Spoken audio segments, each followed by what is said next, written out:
Hudson Taylor, o pai das missões no interior da China, 1832-1905. Tiago Taylor tinha se levantado cedo de madrugada. Chegara, enfim, o auspicioso e anunciado dia de seu casamento. O moço ocupava-se em arrumar tudo para receber a noiva na casa que iam ocupar. Enquanto trabalhava, meditava sobre as ocorrências recentes na aldeola. Duas famílias, a dos Cooper e a dos Shaw, converteram-se e convidaram John Wesley para pregar na feira. O velho discursou sobre a ira vindoura de tal maneira que o povo desistiu da amarga perseguição e deixou o intrépido pregador hospedar-se na casa do Sr. Shaw. Enquanto Tiago preparava a casa para a chegada da noiva, ouvia-se a voz da vizinha, a Sra. Shaw, cantando. Lembrou-se de como ela, meses antes, passava todo o tempo acamada, gemendo dia após dia, por causa do reumatismo que a deixara aleijada. Mas, quando confiou no Senhor, como disse, para a cura imediata, grande foi a transformação. E indizível foi a surpresa do marido ao voltar à casa. A esposa não somente estava curada e de pé, mas estava varrendo a cozinha. Tiago Taylor odiava a religião. Ainda mais que aquele era o dia em que se ia casar. Depois do casamento, iam dançar e beber, como se fazia em tais ocasiões. Mas não podia livrar-se das palavras, talvez ouvidas, do sermão do pregador. Porém, eu e a minha casa serviremos ao Senhor. Sim, ia ter uma esposa e assumir as responsabilidades de marido e de pai de família. Grande tinha sido seu descuido. Resolvido, então, a entrar seriamente na vida de casado, começou a repetir as palavras: serviremos ao Senhor. As horas se passavam. O sol subia mais e mais sobre as casas cobertas de neve. Mas o jovem Tiago, esquecido de tudo que é material e tomado pela realidade das coisas eternas, permaneceu de joelhos, face a face com Deus. O amor do Salvador, por fim, venceu seu coração, e Tiago Taylor levantou-se com a alma cheia do Senhor Jesus. Podemos imaginar como os sinos dobraram, como a noiva e os convivas se impacientaram nesse dia. Já havia passado a hora para a cerimônia de casamento quando o jovem despertou do enlevo com Deus e se levantou da oração. Depois de vestir-se, venceu rapidamente os 3 quilômetros até o vilarejo de Royston. Sem perder tempo em perguntar ao rapaz a razão de tanto atraso, o culto foi realizado e Tiago e Elizabeth saíram da igreja casados. O jovem não vacilou e, ao sair, contou tudo acerca da sua conversão ao ouvido de Betty.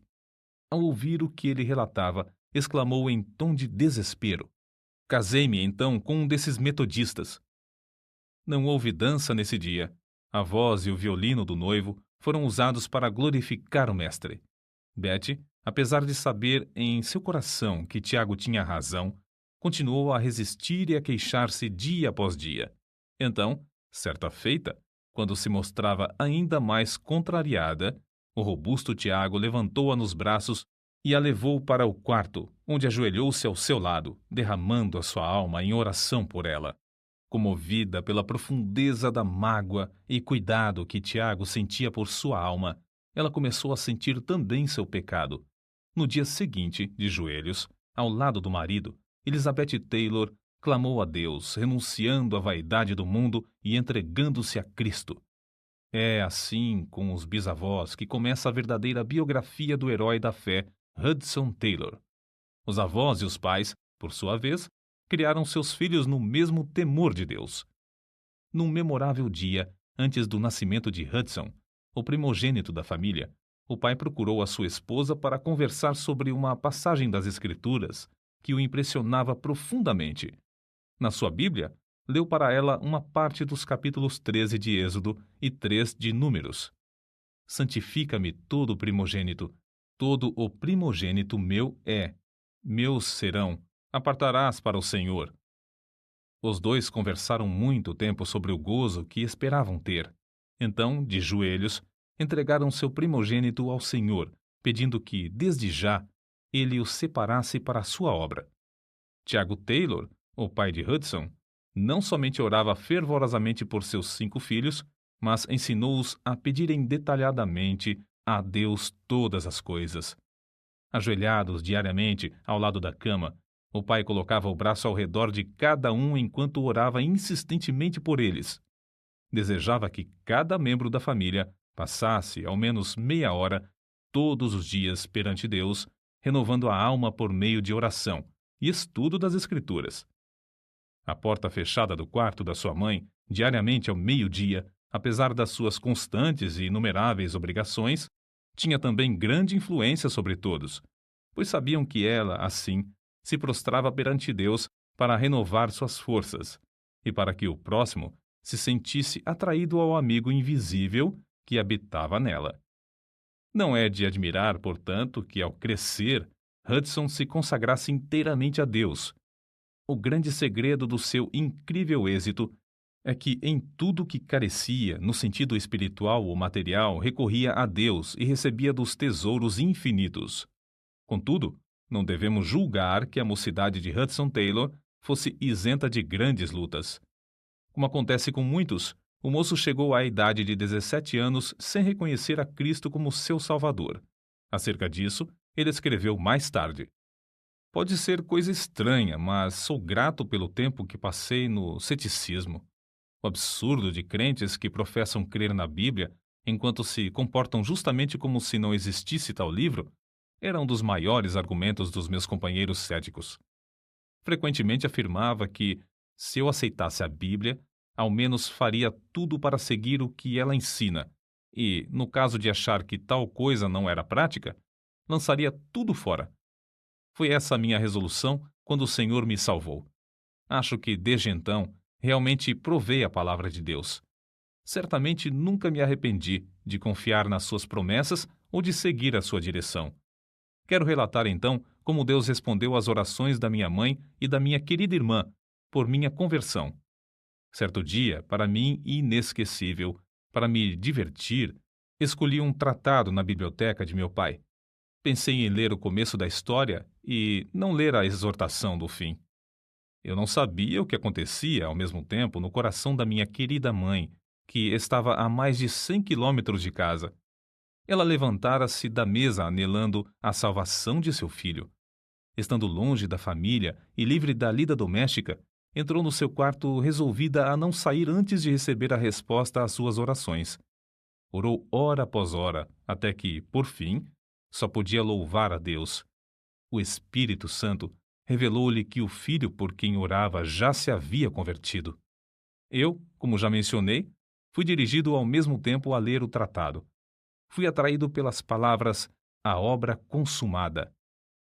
Perguntei-me a mim mesmo: por que o escritor não escreveu "a obra propiciatória"? Qual é a obra consumada?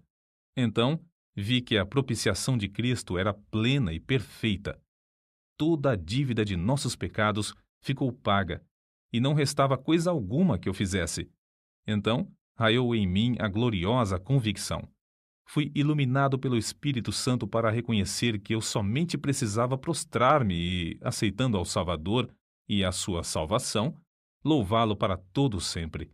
Assim, enquanto a minha querida mãe, no seu quarto, de joelhos, estava louvando a Deus, eu também louvava a Deus na biblioteca de meu pai, onde entrara para ler o livrinho. Foi assim que Hudson Taylor aceitou para a sua própria vida a obra propiciatória de Cristo, um ato que transformou todo o resto da sua vida. Acerca da sua consagração, ele escreveu: "Lembro-me bem da ocasião quando, com gozo no coração, derramei a alma perante Deus repentinamente, confessando-me grato e cheio de amor, porque Ele tinha feito tudo, salvando-me quando eu não tinha mais esperança, nem queria salvação. Supliquei-lhe que me concedesse uma obra para fazer, algo que envolvesse abnegação, fosse o que fosse, algo para agradar a quem fizera tanto para mim. Lembro-me de como, sem reserva, consagrei tudo, colocando a minha própria pessoa, a minha vida, os amigos, tudo sobre o altar. Com a certeza de que a oferta for aceita, A presença de Deus se tornou verdadeiramente real e preciosa. Prostrei-me em terra perante ele, humilhado e cheio de indizível gozo. Para que serviço fora aceito, eu não sabia, mas fui possuído de uma certeza tão profunda de não pertencer mais a mim mesmo, que esse entendimento dominou depois toda a minha vida. O moço que entrou no quarto para estar sozinho com Deus nesse dia não era o mesmo quando dali saiu.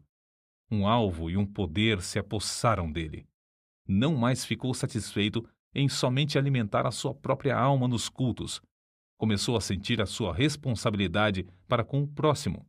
Anelava tratar dos negócios de seu pai. Regozijava-se com riquezas e bênçãos indizíveis.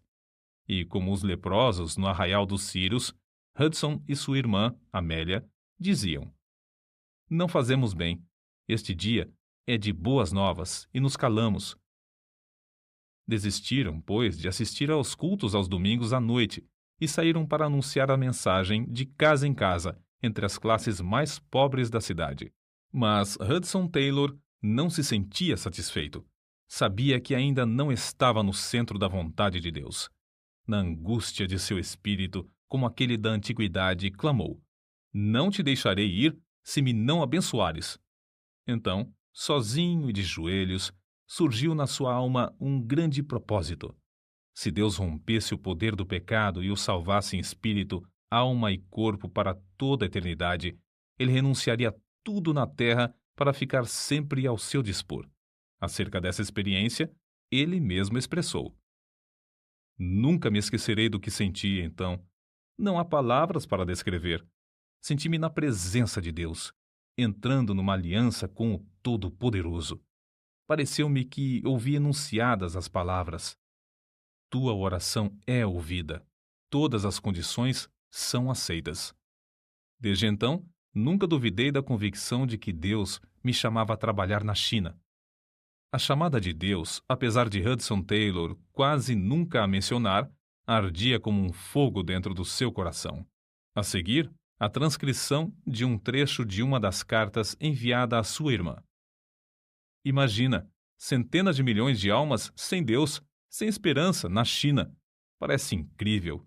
Milhões de pessoas morrem dentro de um ano sem qualquer conforto do Evangelho. Quase ninguém liga importância à China, onde habita cerca de quarta parte da raça humana. Ora por mim, querida Amélia, pedindo ao Senhor que me dê mais da mente de Cristo. Eu oro no armazém, na estrebaria, em qualquer canto onde posso estar sozinho com Deus. E Ele me concede tempos gloriosos. Não é justo esperar que... Vê, a noiva de Hudson. Vá comigo para morrer no estrangeiro. Sinto profundamente deixá-la, mas meu pai sabe qual é a melhor coisa, e não me negará coisa alguma que seja boa. A falta de espaço não nos permite relatar aqui o heroísmo da fé que o jovem mostrou ao suportar os sacrifícios e as privações necessárias para cursar a escola de medicina e de cirurgia para melhor servir o povo da China. Antes de embarcar, escreveu essas palavras à sua mãe: Anelo estar aí uma vez mais e sei que a senhora quer ver-me, mas acho melhor não nos abraçarmos um ao outro mais, pois isto seria encontrarmos-nos para logo nos separarmos para todo sempre. Contudo, sua mãe foi ao porto de onde o navio se ia fazer à vela. Alguns anos depois, ele assim registrou a partida.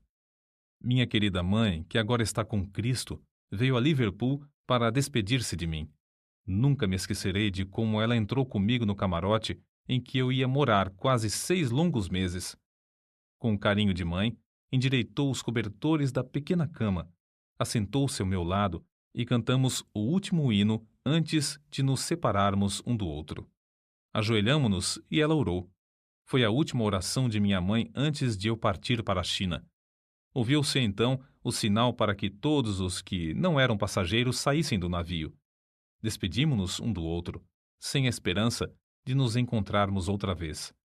Ao passar o navio pelas comportas, e quando a separação começou a ser realidade, do seu coração saiu um grito de angústia tão comovente que jamais esquecerei.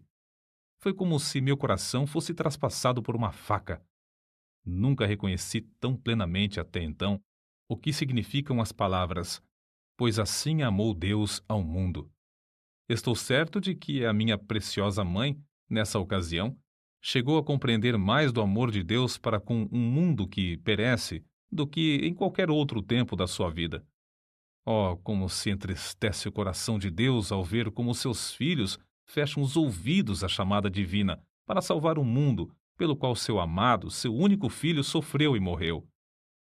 Os passageiros de navios modernos conhecem muito pouco do incômodo de viajar em navio à vela. Depois de uma das muitas tempestades por que passou Dumfries, o nosso herói escreveu: "A maior parte do que possuo está molhada. O camarote do comissário, coitado, inundou-se. Somente pelas orações e grandes esforços de todos a bordo é que conseguiram salvar as próprias vidas quando o navio, levado por grande temporal, estava prestes a naufragar nas pedras da praia de Gales. A viagem que esperavam realizar em 40 dias levou 5 meses e meio. Somente em 1º de março de 1854, Hudson Taylor, com a idade de 21 anos, conseguiu desembarcar em Xangai, quando então ele escreveu estas impressões. Não posso descrever o que senti ao pisar em terra. Parecia-me que o coração ia estourar. As lágrimas de gratidão e gozo corriam-me pelas faces. Sobreveio-lhe, então, uma grande onda de saudade. Não havia amigos, nem conhecidos, nem qualquer pessoa em todo o país para saudá-lo bem-vindo, nem mesmo alguém que conhecesse o seu nome. Nesse tempo, a China era terra incógnita, a não ser os 5 portos no litoral, abertos à residência de estrangeiros. Foi na casa de um missionário em Xangai, um dos 5 portos, que o moço achou hospedagem. A vitória em todas as provações nesse tempo devia-se à característica mais saliente de Hudson Taylor, talvez a de nunca ficar parado na sua obra, fosse qual fosse o contratempo. Durante os primeiros 3 meses na China, distribuiu 1.800 novos testamentos e evangelhos e mais de 2.000 livros. Durante o ano de 1855, fez 8 viagens. Uma de 300 quilômetros, subindo o rio Yangtze. Em outra viagem, visitou 51 cidades onde nunca antes se ouvira a mensagem do Evangelho. Nessas viagens, foi sempre prevenido do perigo que corria a sua vida entre um povo que nunca tinha visto estrangeiros. Para ganhar mais almas para Cristo, apesar da censura dos demais missionários, adotou o hábito de vestir-se como os chineses. Rapou a cabeça na frente, deixando o resto dos cabelos a formar trança comprida. A calça, que tinha mais de meio metro de folga, ele assegurava conforme o costume, com um cinto. As meias eram de chita branca, o calçado de cetim. O manto, pendendo dos ombros, sobressaía-lhe a ponta dos dedos das mãos mais que 70 centímetros.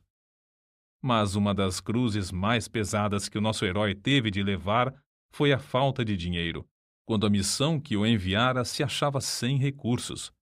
Em 20 de janeiro de 1858, Hudson Taylor casou-se com Maria Dyer, uma missionária de talento na China. Desse enlace, nasceram 5 filhos. A casa em que moraram primeiro, na cidade de Ningpo, tornou-se depois o berço da famosa missão no interior da China. As privações e os encargos de serviço em Xangai, Ningpo e outros lugares eram tais que Hudson Taylor, antes de completar 6 anos na China, foi obrigado a voltar à Inglaterra para recuperar a saúde. Foi para ele quase como que uma sentença de morte quando os médicos informaram-lhe de que nunca mais devia voltar à China. Entretanto, o fato de perecerem mais de 1 milhão de almas todos os meses na China era uma realidade para Hudson Taylor. Com seu espírito indômito, ao chegar à Inglaterra, iniciou imediatamente a tarefa de preparar um inário e a revisão do Novo Testamento para os novos convertidos que deixara na China. Usando ainda o traje chinês, trabalhava tendo o mapa da China na parede e a Bíblia sempre aberta sobre a mesa.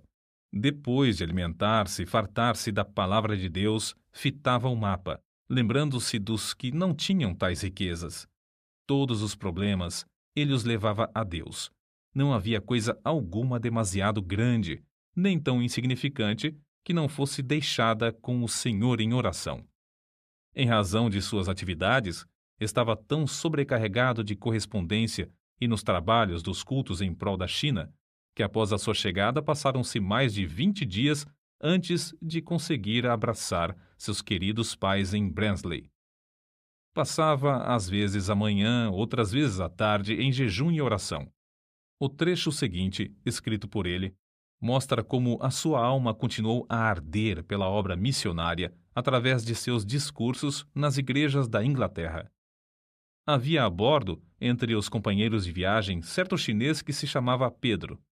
Passara alguns anos na Inglaterra, mas, apesar de conhecer algo do Evangelho, não reconhecia coisa alguma do seu poder para salvar.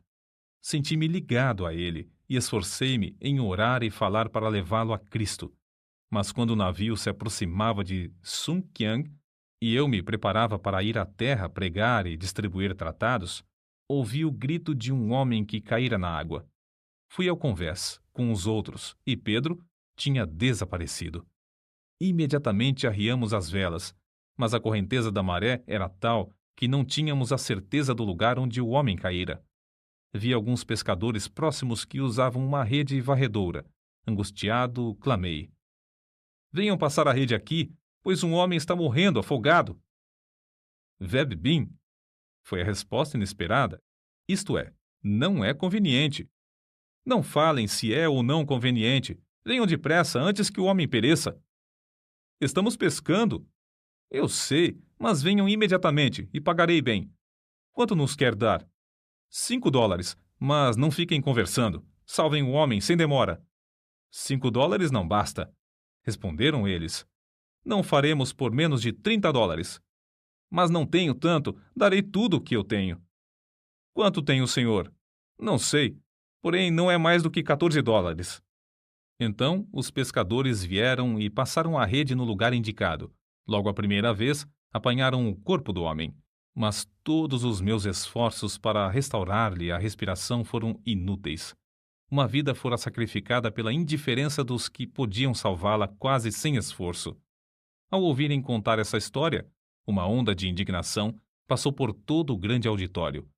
Haveria em todo o mundo um povo tão endurecido e interesseiro como esse? Mas ao continuar o seu discurso, a convicção feriu ainda mais o coração dos ouvintes. O corpo, então, tem mais valor do que a alma? Censuramos esses pescadores, dizendo que foram culpados da morte de Pedro porque era coisa fácil salvá-lo. Mas que acontece com os milhões que estamos deixando perecer para toda a eternidade? Que diremos acerca da ordem implícita: ide por todo o mundo, pregai o evangelho a toda criatura? Deus nos diz também: livra os que estão destinados à morte e os que são levados para a matança, se os puderes retirar. Se disseres: eis que não sabemos, porventura aquele que pondera os corações não o considerará? E aquele que atenta a tua alma não o saberá? Não pagará ele ao homem conforme a sua obra?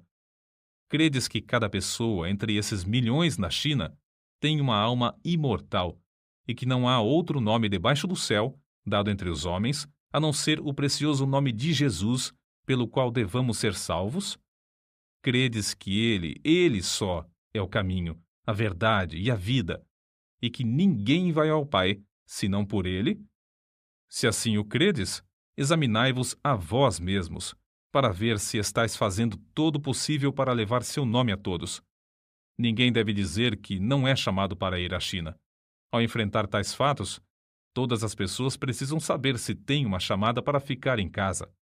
Amigo, se não tens certeza de uma chamada para continuar onde estás, como podes desobedecer à clara ordem do Salvador para ir? Se estás certo, contudo, de estares no lugar onde Cristo quer, não por causa do conforto ou dos cuidados da vida, então estás tu orando como convém em favor dos milhões de perdidos da China? Estás tu usando teus recursos para a salvação deles?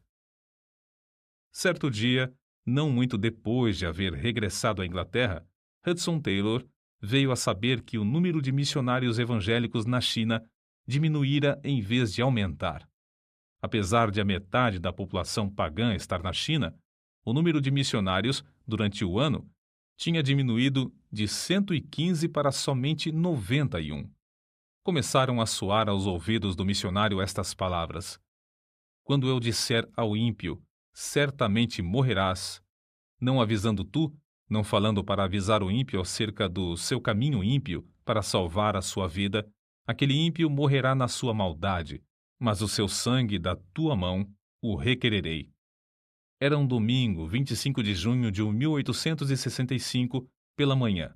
Hudson Taylor, cansado e doente, estava com alguns amigos em Brighton, à beira-mar.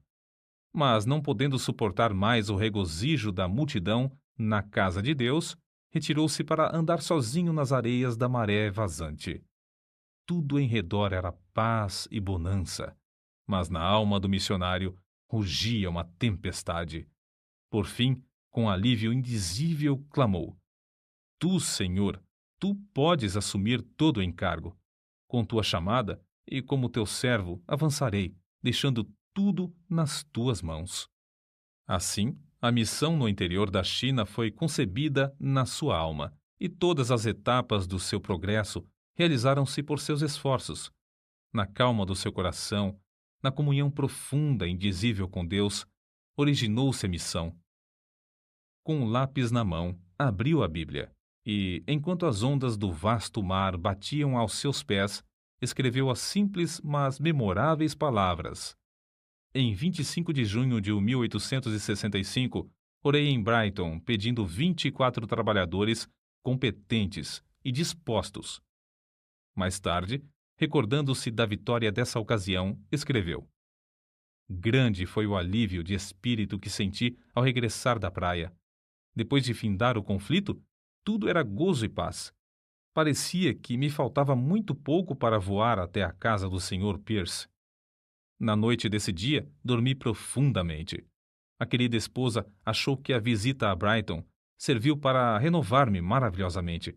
Era verdade. O vitorioso missionário, juntamente com a família e os 24 chamados por Deus, embarcou em Londres, no Lamermuir, em direção à China, em 26 de setembro de 1865. O anelante alvo de todos era o de erguer a bandeira de Cristo nas 11 províncias ainda não ocupadas da China. Alguns dos amigos os animaram, mas outros disseram: todo o mundo ficará esquecido dos irmãos. Sem uma junta aqui na Inglaterra, ninguém se importará com a obra por muito tempo. Promessas são fáceis de fazer hoje em dia. Dentro de pouco tempo, não terão o pão cotidiano. A viagem levou mais de 4 meses. Acerca de uma das tempestades, um dos missionários escreveu: Durante todo o temporal, o Sr. Taylor se comportou com a maior calma. Por fim, os marinheiros recusaram-se a trabalhar. O comandante aconselhou todos a bordo a amarrarem os cintos de salvação, dizendo que o navio não resistiria à força das ondas mais que 2 horas. Nessa altura, o comandante avançou na direção dos marinheiros com um revólver na mão. Então, o Sr. Taylor aproximou-se dele e pediu-lhe que não obrigasse dessa forma os marinheiros a trabalhar. O missionário dirigiu-se também aos homens e explicou-lhes que Deus ia salvá-los, mas que eram necessários os maiores esforços de todas as pessoas a bordo. Acrescentou que tanto ele como todos os passageiros estavam prontos a ajudá-los, e que, como era evidente, as vidas deles também corriam perigo. Convencidos por esses argumentos, os homens começaram a tirar os destroços, ajudados por todos nós. Em pouco tempo, conseguimos amarrar os grandes mastros, que batiam com tanta força que estavam demolindo um lado do navio. Foram horas de grande regozijo quando o Lamermuir, por fim, aportou em Xangai com todos sãos a bordo. Outro navio, que chegou logo após, perdera 16 das 22 pessoas a bordo. Os missionários iniciaram o ano de 1867 com um dia de jejum e oração, pedindo, como Jabes, que Deus os abençoasse e estendesse os seus termos. O Senhor os ouviu, dando-lhes entrada durante o ano em outras tantas cidades. Encerraram o ano com outro dia de jejum e oração. Um culto durou das 11 da manhã às 3 da tarde, sem ninguém se sentir enfadado. Outro culto se realizou às 8h30 da noite, quando sentiram ainda mais a unção do Espírito Santo. Continuaram juntos em oração até a meia-noite, quando celebraram a Ceia do Senhor. No início de 1867, o Senhor chamou Graça Taylor, filha de Hudson Taylor, para o lar eterno, quando ela completava 8 anos de idade. No ano seguinte, a senhora Taylor e o filho, Noel, faleceram de cólera. Foi assim que se expressou o pai e marido. Ao amanhecer o dia, apareceu à luz do sol o que fora ocultado pela luz da vela, a cor característica da morte no rosto da minha esposa. O meu amor não podia ignorar mais, não somente o seu estado grave, mas que realmente ela estava morrendo. Ao conseguir acalmar o meu espírito, eu lhe disse: "Sabes, querida, que estás morrendo?" "Morrendo? Achas que sim? Por que pensas tal coisa?" "Posso ver que sim, querida. As tuas forças estão se acabando." "Será mesmo? Não sinto qualquer dor, apenas cansaço." "Sim, estás saindo para a casa paterna. Brevemente estarás com Jesus." Minha preciosa esposa, lembrando-se de mim e de como eu devia ficar sozinho em um tempo de tão grandes lutas, privado da companheira com a qual tinha o costume de levar tudo ao trono da graça, disse: "Sinto muito." Então ela parou, como que querendo corrigir o que dissera. Porém, eu lhe perguntei: "Estás triste por causa da partida para estar com Jesus?" Nunca me esquecerei de como ela olhou para mim e respondeu: "Oh, não. Bem sabes, querido, que durante mais de 10 anos não houve sombra alguma entre mim e meu Salvador. Não estou triste por causa da partida para estar com ele, mas me entristeço porque terás de ficar sozinho nessas lutas. Contudo, ele estará contigo e suprirá tudo o que é mister." Nunca presenciei uma cena tão comovente, escreveu o Sr. Duncan. Com a última respiração da querida Sra. Taylor, Hudson caiu de joelhos, o coração transbordando, e a entregou ao Senhor, agradecendo-lhe a dádiva e os 12 anos e meio que passaram juntos. Agradeceu-lhe também pela bênção de ele mesmo a levar para a sua presença. Então, solenemente, dedicou-se a si mesmo novamente ao serviço do Mestre.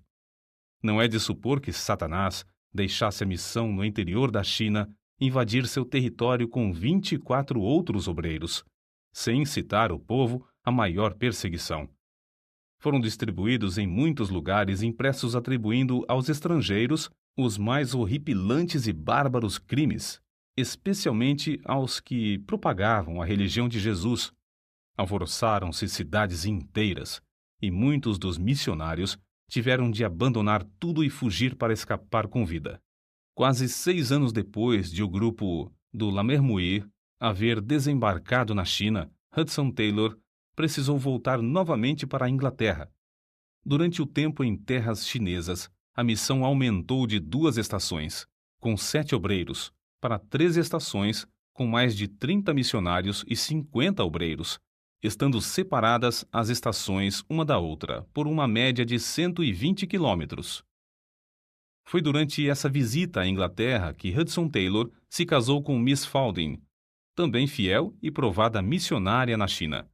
Acerca de Hudson Taylor, nesse tempo, certa pessoa amiga escreveu: "O Sr. Taylor anunciou um hino, sentou-se ao harmônio e tocou.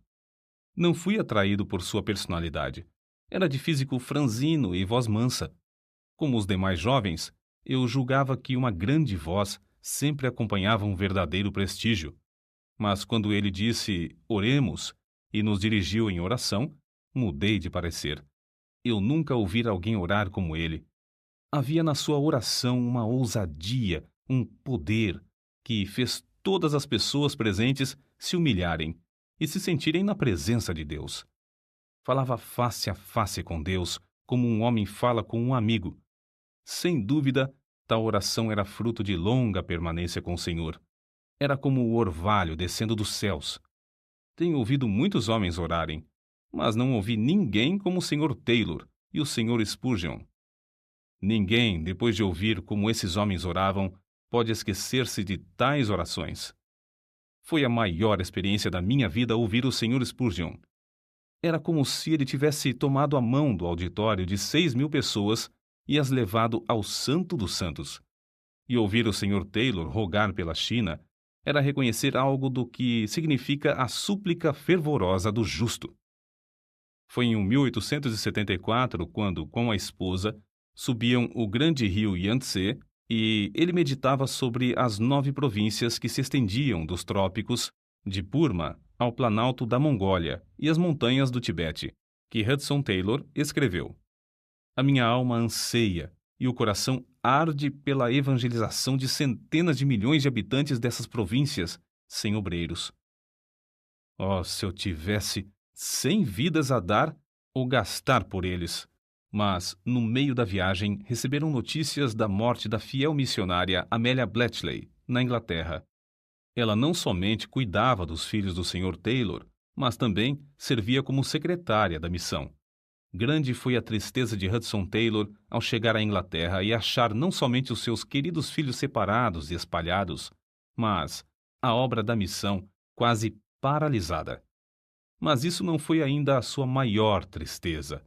Na sua viagem pelo rio Yangtze, o Sr. Taylor, ao descer a escada do navio, sofreu uma grande queda. Caiu sobre os calcanhares de tal maneira que o choque ofendeu a espinha dorsal. Depois que chegou à Inglaterra, o incômodo da queda agravou-se até ele ficar acamado. Sobreveio-lhe, então, a maior crise da sua vida, justamente quando havia maior necessidade de seus esforços. Completamente paralítico das pernas, tinha de passar todo o tempo deitado de costas. Uma pequena cama era a sua prisão. É melhor dizer que era a sua oportunidade. Ao pé da cama, na parede, estava fixado um mapa da China, e ao redor dele, de dia e de noite, estava a presença divina. Aí, de costas, mês após mês, permaneceu nosso herói, rogando e suplicando ao Senhor em favor da China. Foi-lhe concedida a fé para pedir que Deus enviasse 18 missionários. Em resposta aos seus apelos para a oração, escritos com a maior dificuldade e publicados no jornal, 60 moços responderam de uma vez. Dentre eles, 24 foram escolhidos. Ali, ao lado do leito, ele iniciou aulas para os futuros missionários e ensinou-lhes as primeiras lições da língua chinesa. E o Senhor os enviou para a China. Lê-se o seguinte acerca de como o missionário, com o corpo inutilizado nesse tempo, ficou bom. Ele foi tão maravilhosamente curado em resposta à oração que podia cumprir com um incrível número de suas obrigações. Passou quase todo o tempo das férias em Guernsey, escrevendo. Durante os 15 dias que passou ali, apesar de desejar compartilhar da delícia da linda praia com seus filhos, saiu com eles apenas uma vez. Mas as cartas que enviou para a China e outros lugares valiam mais do que ouro. Acerca de uma visita que lhe fez na China, certo missionário assim escreveu: Nunca me esquecerei do gozo e da amável maneira com que me saudou. Convidou-me logo para o escritório da missão no interior da China. Devo dizer que foi para mim uma surpresa, ou choque, ou ambas as coisas. Os móveis eram caixotes. Uma mesa estava coberta de inúmeros papéis e cartas. Ao lado do lume havia uma cama, bem arrumada, tendo um pedaço de tapete a servir de cobertor. Nessa cama o Sr. Taylor descansava de dia e de noite. O Sr. Taylor, sem qualquer palavra de desculpa, deitou-se na cama, e travamos a palestra mais preciosa da minha vida. Toda a ideia que eu tinha das qualificações para ser um grande homem foi completamente mudada.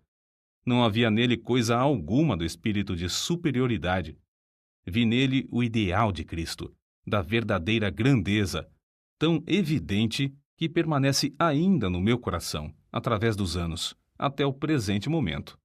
Hudson Taylor reconhecia profundamente que para evangelizar os milhões da China, era imperioso que os crentes na Inglaterra mostrassem muito mais abnegação e sacrifício. Mas como podia ele insistir em sacrifício sem primeiramente praticá-lo na sua própria vida? Assim ele, deliberadamente, cortou da sua vida toda a aparência de conforto e luxo. Nas viagens pelo interior da China, ele, invariavelmente, se levantava para passar uma hora com Deus antes de clarear o dia, às vezes para depois dormir novamente. Quando eu despertava para alimentar os animais, sempre o achava lendo a Bíblia à luz de vela. Fosse qual fosse o ambiente ou o barulho nas hospedarias imundas, não descuidava do hábito de ler a Bíblia. Geralmente, em tais viagens, orava de bruços, porque lhe faltavam as forças para permanecer tanto tempo de joelhos. Qual será o assunto do seu discurso hoje? Perguntou-lhe certo crente que viajava com ele, de trem. Não tenho certeza. Ainda não tive tempo de resolver, respondeu-lhe Hudson Taylor. Não teve tempo? Exclamou o homem. Ora, que faz o senhor a não ser descansar depois de assentar-se aí? Não conheço o que seja descansar, foi a resposta calma que ele deu. Depois de embarcarmos em Edimburgo, passei todo o tempo orando e levando ao Senhor todos os nomes dos membros da missão no interior da China e os problemas de cada um. Está além da nossa compreensão como, no meio de uma das maiores obras de evangelização de toda a história, ele podia dizer: nunca fomos obrigados a abandonar uma porta aberta por falta de recursos. Apesar de muitas vezes gastarmos até o último penny, a nenhum dos obreiros nacionais, nem a nenhum dos missionários, faltou o prometido pão cotidiano. Os tempos de provações são sempre tempos abençoados, e o que é necessário nunca chega demasiado tarde. Outro segredo do seu grande êxito em levar a mensagem de salvação ao interior da China era a determinação de que a obra não somente continuasse com caráter internacional, mas também interdenominacional, que aceitasse missionários dedicados a Deus de qualquer nação ou denominação.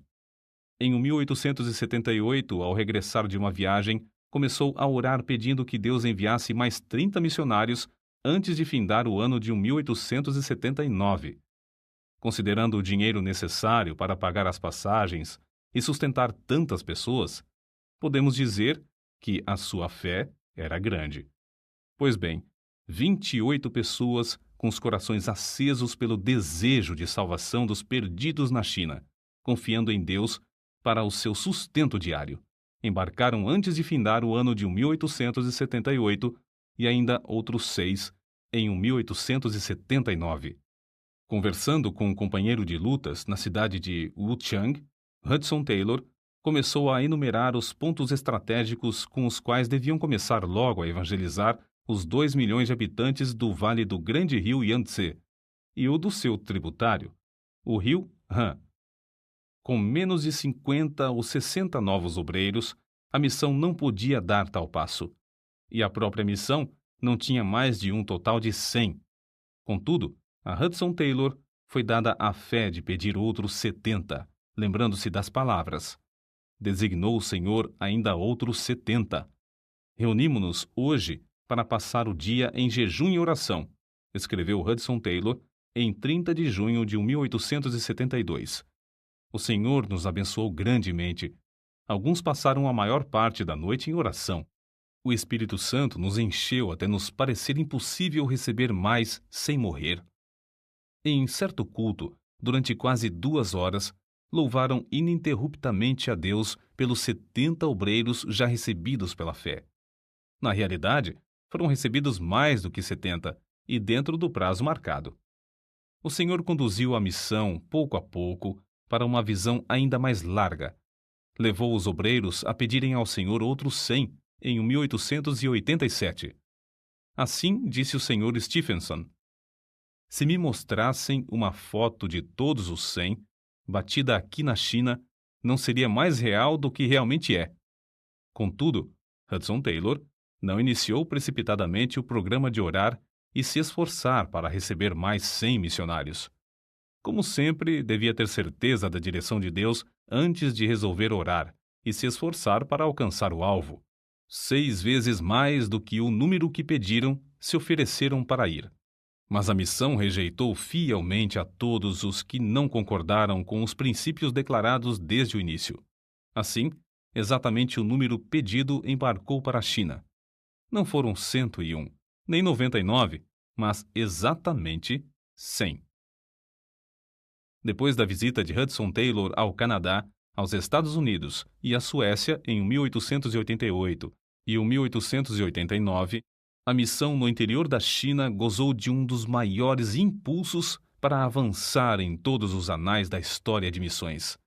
Assim escreveu depois o nosso missionário acerca do que lhe pesava grandemente no coração durante toda a sua visita à Suécia. Confesso-me envergonhado de que, até essa ocasião, nunca tivesse meditado sobre o que o Mestre realmente queria dizer ao mandar pregar o Evangelho a toda criatura. Esforcei-me durante muitos anos, como muitos outros servos de Deus, para levar o Evangelho aos lugares mais distantes. Planejei alcançar todas as províncias e muitos dos distritos menores da China, sem compreender o sentido evidente das palavras do Salvador. A toda criatura? O número total de evangelizadores entre os crentes da China não excedia 40.000. Se houvesse outro tanto de adesões, ou mesmo 3 vezes mais, e se cada um levasse a mensagem a 8 de seus patrícios, mesmo assim não alcançariam mais de 1 milhão. A toda criatura. As palavras abrasavam meu íntimo da alma.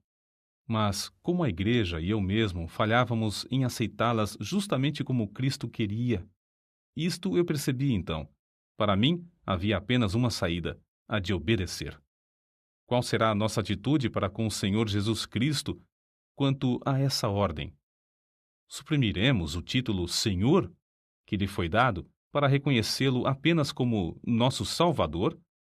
Aceitaremos o fato de ele tirar a penalidade do pecado, mas nos recusarmos a confessar que fomos comprados por bom preço e que ele tem o direito de esperar a nossa obediência implícita?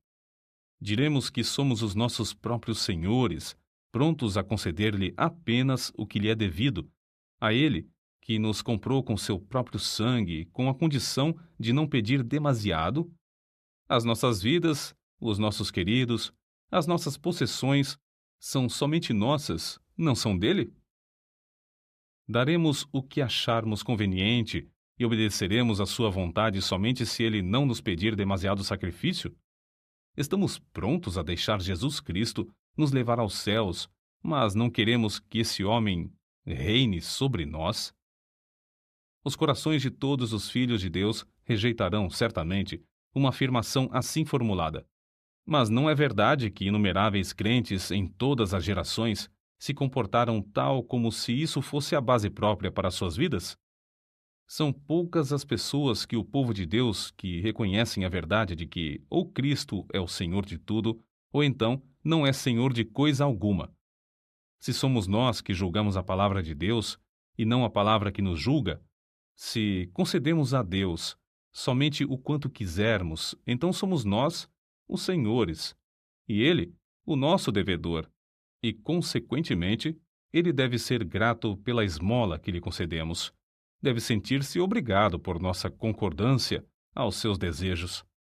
Se, ao contrário, ele é Senhor, então tratemo-lo como Senhor. E por que me chamais Senhor, Senhor, e não fazeis o que eu digo?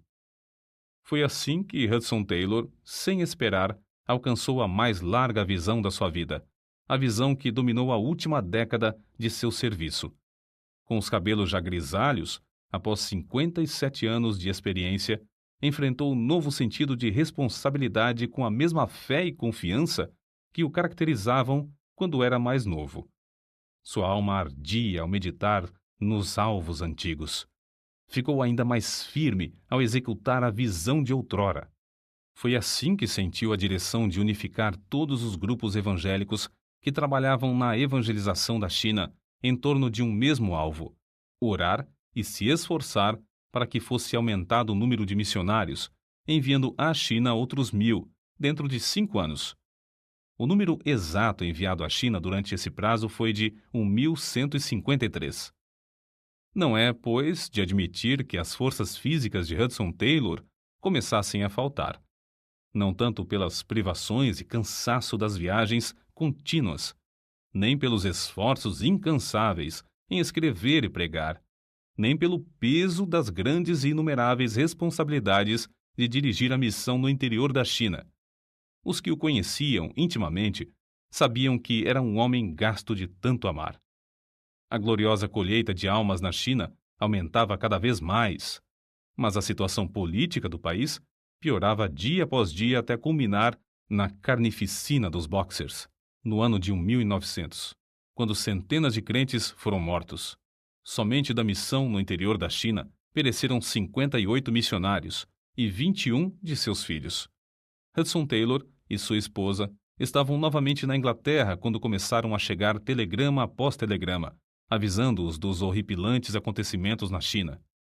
Aquele coração que tanto amava cada missionário quase cessou de pulsar. Acerca desse acontecimento, assim se manifestou: não sei ler, não sei pensar, nem mesmo sei orar, mas sei confiar. Certo dia, alguns meses depois, Hudson Taylor, com o coração transbordante e as lágrimas correndo-lhe pelas faces, estava contando o que lera em uma carta que acabara de receber de 2 missionárias, escrita um dia antes de elas morrerem nas mãos dos Boxers. Eis o que ele disse: "Oh, gozo de sair de tal motim de pessoas enfurecidas para estar na sua presença, para ver o seu sorriso." Quando pôde continuar, acrescentou: "Elas agora não estão arrependidas. Têm a imperecível coroa. Andam com Cristo em vestes brancas, porque são dignas." Grifo do autor. Falando acerca de seu grande desejo de ir a Xangai para estar ao lado dos refugiados, ele disse: "Não sei se poderia ajudá-los, mas sei que me amam. Se pudessem chegar-se a mim nas tristezas para chorarmos juntos, ao menos poderiam ter um pouco de conforto." Mas ao lembrar-se de que tal viagem lhe era impossível por causa da saúde, a sua tristeza parecia maior do que podia suportar. Apesar de sentir profundamente a sua incapacidade para trabalhar como de costume, achou grande conforto em estar com a sua esposa, a qual tanto amava.